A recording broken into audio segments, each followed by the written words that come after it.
attackers, mahara a ɗaiɗaikunsu ko a ƙungiyancensu suna bin duk wata hanya domin samar da rauni ko kai hari zuwa ga kwamfuta ko network saboda buƙatar su ta ƙashin kai ko kuma saboda neman kuɗi.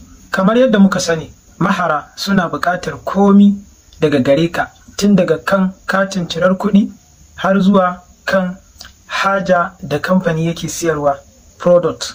Mahara wato attackers sun kasu kashi-kashi, ga ɗaya ko biyu ko uku daga cikin kashin mahara. Da farko akwai 'yan koyo. Kalmar script kiddies an samo ta ne tun daga shekara ta 1990 kuma ana alakanta ta ga 'yan koyo ko kuma waɗanda suke da ƙarancin ƙwarewa a harkar kutse.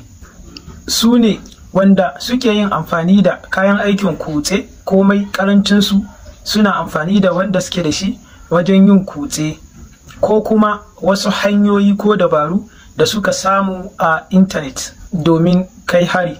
Wasu daga cikinsu suna yi ne kawai domin a ce sun koya, yayin da wasunsu kuma suke ƙoƙarin nuna basirarsu da ɗabbaka abin da suka koya, sai kuma ya kasance sun kawo damuwa ko sun cutar.